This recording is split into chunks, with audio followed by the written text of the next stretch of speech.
ahead. All right. Let's get at it. All right. This weekend, the content is that I get triggered over and over and cause hell for me and my relationships. So we were celebrating a birthday. I picked out a great present. I knew that he wanted this. Then he opens it. Turns out I have a lot of hopes and expectations that I didn't even know I had. He says, "Oh, thanks." Like, I gave him a cup of coffee. Not good enough.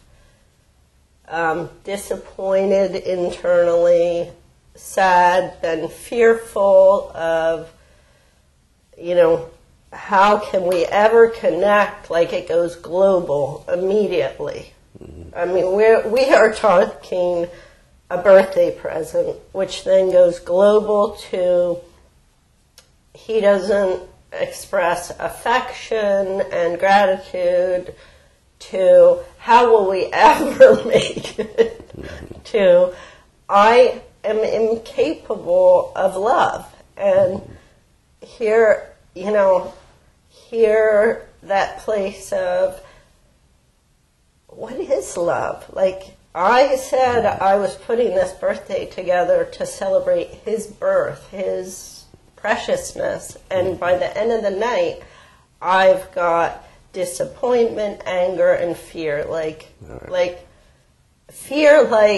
Wow, I just can't do this. I am retarded when it comes to loving another human being. Really retarded. Good. And in a tremendous amount of despair, in probably a 5-minute segment, present open to, oh, never mind, this is a useless marriage.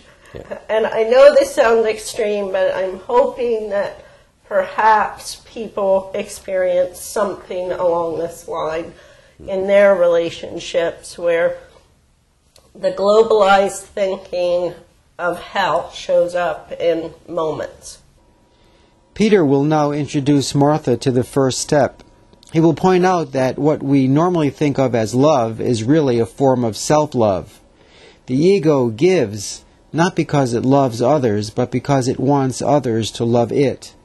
Martha will need to realize this before she continues. Yeah. Well, great. That's a great example, and it's real. So step one is, I'm powerless over, in this case, powerless over my reaction, my expectation, premeditated resentment. I'm powerless over my anger at my husband because of his non-response to this present, and my relationship with him in my life is unmanageable, and I'm having suicidal and homicidal feelings. So step one is, it's not, you may medicate that if you were an alcoholic with alcohol, or, shopping with shopping, gambling, whatever. The medication is not the problem. The problem is your ego has been threatened. So it's divine impossibility to satisfy the human ego. There's a dark side of the ego and a light side of the ego. The light side of the ego says, oh, I want to give a present to my husband, he's really going to like it, and we think that's love. No, the light side of the ego is exactly like the dark side of the ego. It is totally self-centered. It's not giving a present to my spouse because I love her. It's giving a present to my spouse so that she will love me. I actually did some writing on this yesterday and just realized with a lot of shame that actually, when uncovered, so much of my reason to do it was so that I could feel the pleasure of feeling the goodness that I had gotten the right gift. I again, right. The ego. Yes, and that's the beauty of the program, is that the ego can never be satisfied. It's a divine possibility. It's called an ego deflation program. And Christianity or Hinduism, all those are about bringing the ego into quiescence or doing away with the ego.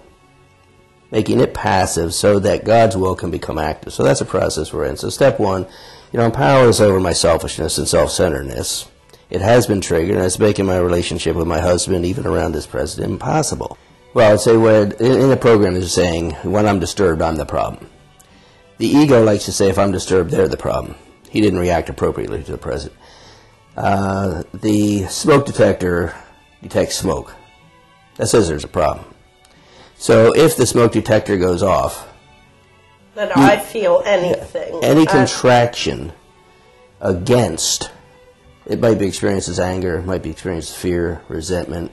A contraction against sets us apart from and against someone else.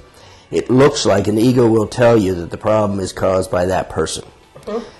So what do I do then? The sadness says, no, that disturbance is within you. It's not within Duncan. He's fine. You're the one who's disturbed, so it's your disturbance, it's your problem. The ego is going to tell you he caused it, and only he can solve it. The program and all spiritual programs say, no, it's a spiritual problem. It's your spiritual problem. Do you want spiritual help with it? Peter has been helping Martha to recognize that she is powerless over the negative feelings and false thoughts generated by the ego. This is the first step on her journey to spiritual freedom. In the next video, Peter will continue to explain that the real cause of her problem is within herself, in her tendency to believe that the messages and feelings that arise from the ego are true.